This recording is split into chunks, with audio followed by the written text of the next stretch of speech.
너무 친중국적인 입장 아니겠습니까? 도대체 중국을 위한 것이 아니라면은 이게 누구를 위한 것입니까? 자꾸 저를 친중으로 한번 몰아보려고 애쓰시는 것 같은데 극단적으로 판단하지 않으시면 좋겠습니다. 윤석열 씨가 12월 3일 내란의 우두머리라는 사실 인정합니까? 책임 인정합니까? 얼마나 화가 납니까?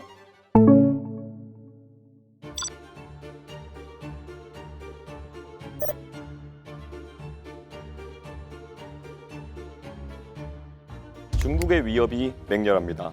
낙후했던 중국이 우리를 뒤쫓고 어떤 분야에서는 우리를 앞질러 미래 성장 동력을 위협하고 있습니다.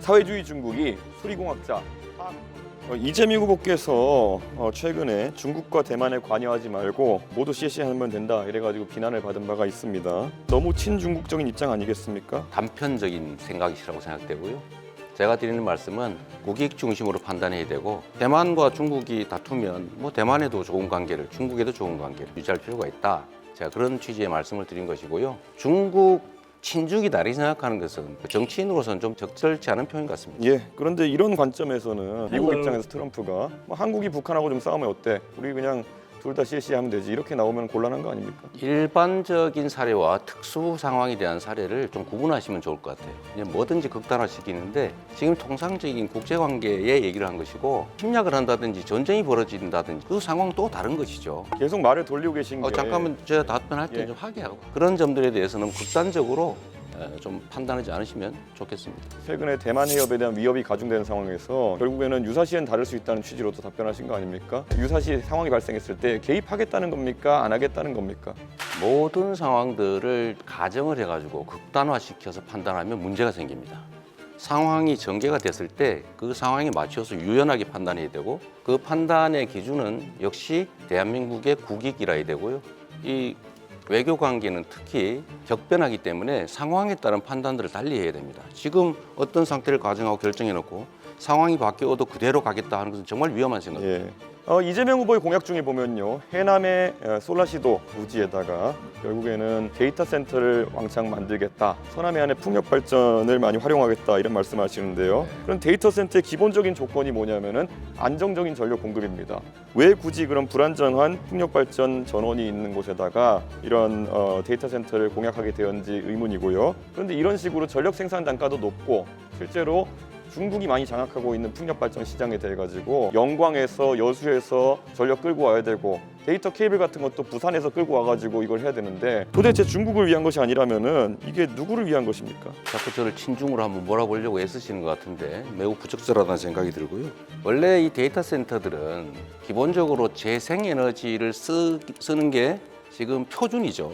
재생에너지는 기본적으로 간헐성이라고 하는 불규칙성이 본질입니다.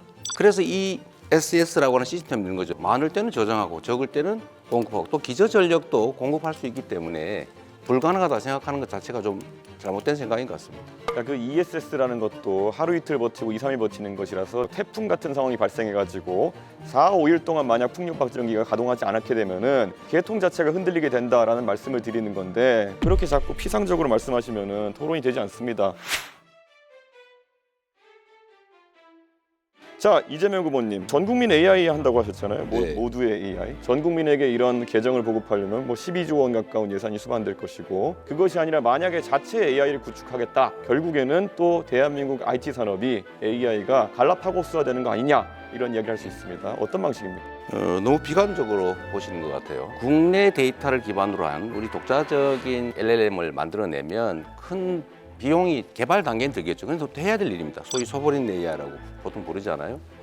거기에 개발을 집중해서 우리 국민들은 최소한 전자계산기를 쓰듯이 이런 챗 GPT를 무료로 쓸 수 있게 하겠다.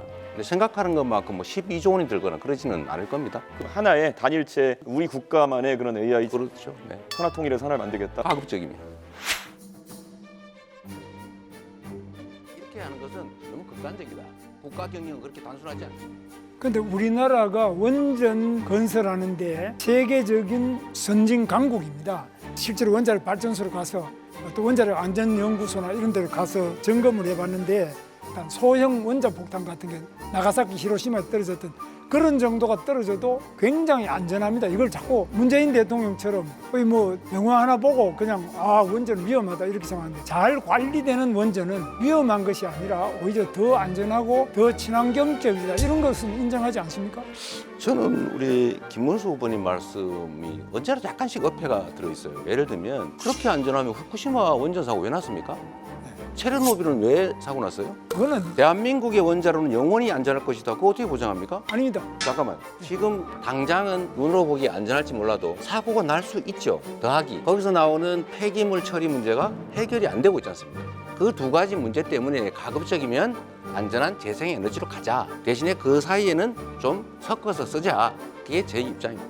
뭐 저도 재생에너지를 하지 말자는 것이 아니고요.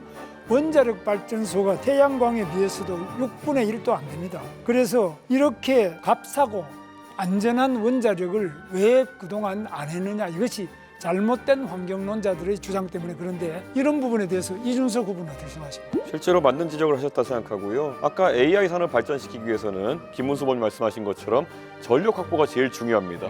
그런데 비용 구조상 서남 해안의 풍력 발전 같은 경우에는 킬로와트당 균등화 발전 단가가 300원 가까이 가는 그런 발전이고, 김문수 후보님 말씀하시는 거는 한 50원, 60원 정도의 균등화 발전 단가가 되는 원전인데, 어느 것이 더 효율적인지는 이미 드러나 있는 것이거든요. 그런데 아마 이재명 후보께서 환경론자들의 말에 너무 많이 휘둘려가지고 국가 대사를 판단하시는 게 아닌가, 이런 우려가 있어서 만약에 혹시 집권하는 일이 생긴다 하더라도. 김문수 후보에게 묻겠습니다. 윤석열 씨가 12월 3일 내란의 우두머리라는 사실 인정합니까? 내란이라기보다는 헌정 계엄을 질서를 했죠. 파괴하고 군을 동원한 내란 기도, 그 책임 인정합니까? 뭐 계엄을 한 그리고 것은 그 계엄이 이 나라 경제에 비수를 꽂았다는 사실, 자영업자, 소상공인, 관광, 소비, 투자 모든 흐름을 끊었다는 사실 인정하십니까? 경제가 어려워진 점은 사실이죠. 김문수 후보는 윤석열 정부의 노동부 장관이었습니다. 그런 분이 지금 윤석열을 감싸며 대선에 나왔습니다. 탈당이란 말도 못했고 뜻대로 하시라고 조아렸습니다. 그 대가로 윤석열 지지선은 받으니 기쁘십니까? 이쯤 되면 내란 우두머리 윤석열의 대리인 아닙니까? 윤석열 때문에 치러지는 선거입니다. 무슨 자격으로 여기 나오셨습니까? 분명히 말씀드립니다. 국민 앞에 석고대죄하시고 사퇴해야 하는 것 아닙니까? 답변해 보시죠. 지금 말씀이 좀 과한데요. 윤석열 대통령의 계엄은 잘못되었고 제가 알았다면 당연히 말렸겠습니다. 그러나 그 내란이냐 하는 것은 지금 현재 재판 중이고, 그런 부분에 대해서는 여러 가지로 판단이 많이 남아 있습니다. 또 이 계엄으로 인해서 지금 우리 소상공인이든지 경제가 어려워진 점은 사실입니다. 그러나 그에 못지않게 또 김문수 그동안 의원님, 계속 탄핵이다, 김문수 의원님, 이런 많은 어려움 잠깐 때문에 제가 말씀드리겠습니다. 30조 보장을 해주셔야죠. 지금 이것은 총량제입니다. 김문수 의원님, 지금 변명으로 일관하고 있잖아요. 얼마나 내란이 아니라니요. 헌법재판소에서 8대 0으로 내란이라고 분명히 얘기하고 있지 않습니까? 비상계엄이 헌법 위반된다고 분명히 얘기하고 있지 않습니까? 헌법재판소에서 내란은 뺀 거 모르십니까? 잠깐만 기다리세요. 헌정을 유린한 정권이 내란이 아니고 뭡니까? 아니, 그 책임에서 빠져나오는 태도, 이거 계속 보이시겠습니까? 헌법재판소에서 내란으로 원래 국회에서 소추를 했다가 국민 여러분, 소추장에서 내란은 뺐습니다. 여러분, 그래서 윤석열을 지금까지 비호하신 분이 누구입니까? 아니, 얼마나 비호가- 화가 납니까? 근데 우리 권영 얼마나 후보께서 답답하십니까? 말씀을 경제 토론 똑바로 아닙니까 해야죠. 이거? 자, 경제 분야고요. 지금 주제는 저성장 극복과 민생 경제 활성화 방안입니다.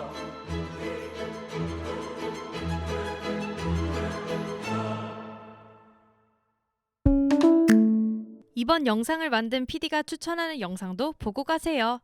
스브스 뉴스의 다른 영상을 즐기시려면 구독 버튼을 꼭 눌러주세요.